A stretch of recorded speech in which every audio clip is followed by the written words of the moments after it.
Setting goals. Hey, if you're setting goals and not setting the plan for the activities to achieve the goals, why are you setting goals? That's today's topic on the Sales Hunter podcast. I'm Mark Hunter, and the show begins right now. You're listening to the Sales Hunter podcast with Mark Hunter, where the focus is to help you as a sales leader sell with confidence and integrity. And now here's your host.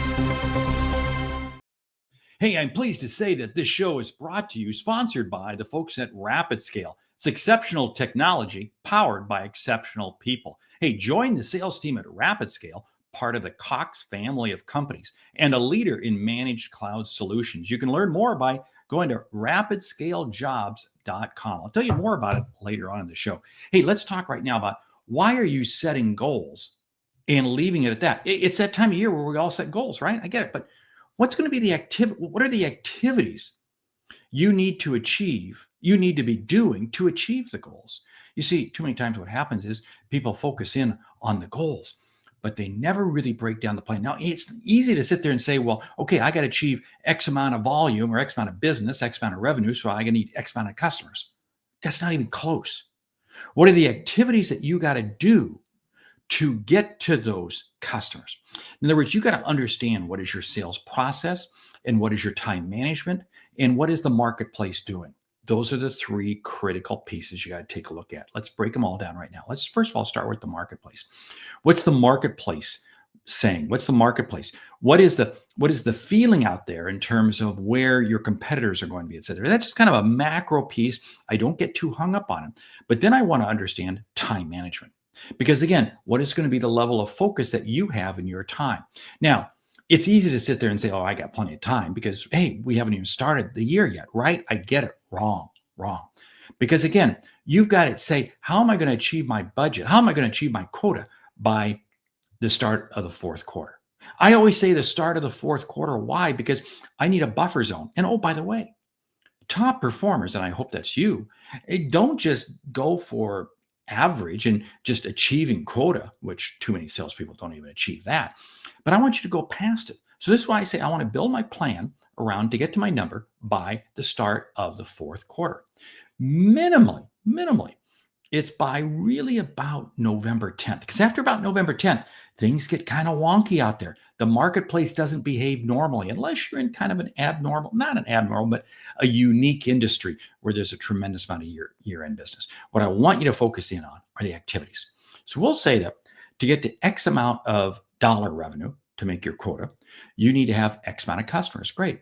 Now I begin to break it down and say, okay, there's some customers that I know I'm going to get business from. So I can take that right off the table right now. I got X amount of my business already achieved. So I got to focus in on the activities on the rest. How many prospects am I going to have qualified prospects to be able to create enough customers I can close?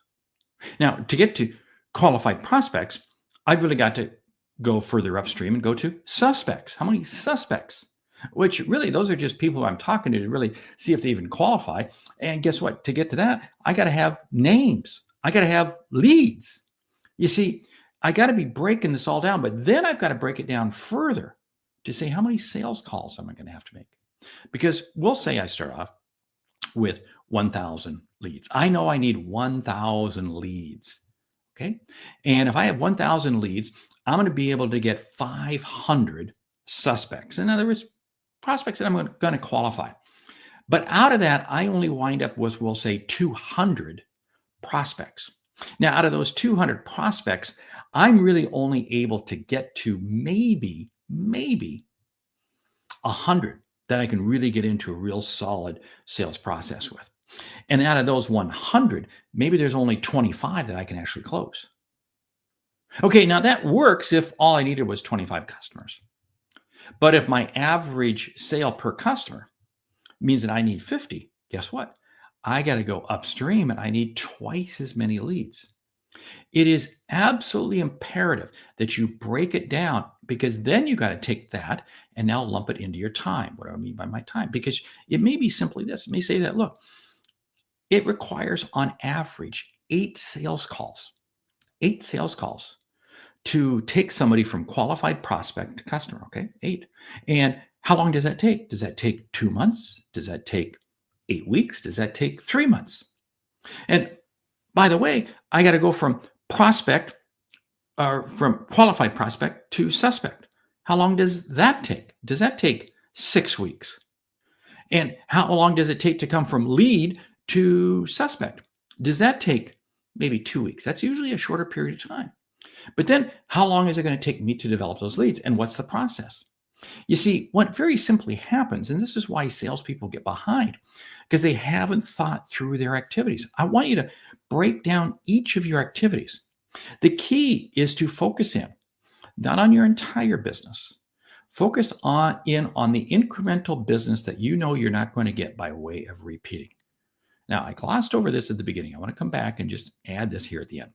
We'll say you have to achieve, we'll say $1 million in revenue. But you know that you can get 350,000, 400,000 from your existing customers. Okay, so that's 400,000. So what you're doing is you're building activities around 600,000. Now, you're not ignoring the time and effort that's going to take for the 400,000. So you got to make sure I block out time for that. But my whole activity measurement process is around the 600,000. This is absolutely very important.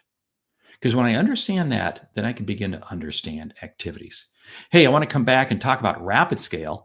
It's exceptional technology, and they're powered by exceptional people. As part of the Cox family of companies and a leader in managed cloud solutions, RapidScale helps businesses simplify IT and unleash innovation. Join the sales team at RapidScale and get ready to earn recognition and enjoy top-notch rewards and benefits. Connect to work that improves lives, including yours. You can learn more and apply today at RapidScaleJobs.com. Okay, let's put a bow on this. Let's wrap this up. I want you to break down each of your activities. I want you to go all the way through and really understand what are all those activities. Because if you don't do that now, I guarantee it, you're going to be in the first quarter and you're going to be behind the 8 ball. Hey, I'm Mark Hunter, the 8 ball. Mark Hunter, the 8 ball. Mark Hunter, the Sales Hunter. You've been listening to the Sales Hunter podcast. It's my privilege to bring you 2 episodes a week. One, a short one like this, and the second, where we do a deep dive with a subject matter expert. Why? Because I want to help you see and achieve what you didn't think was possible. And hey, do me a favor. Leave me a review on your favorite podcast app, would you? Thanks so much. Great selling.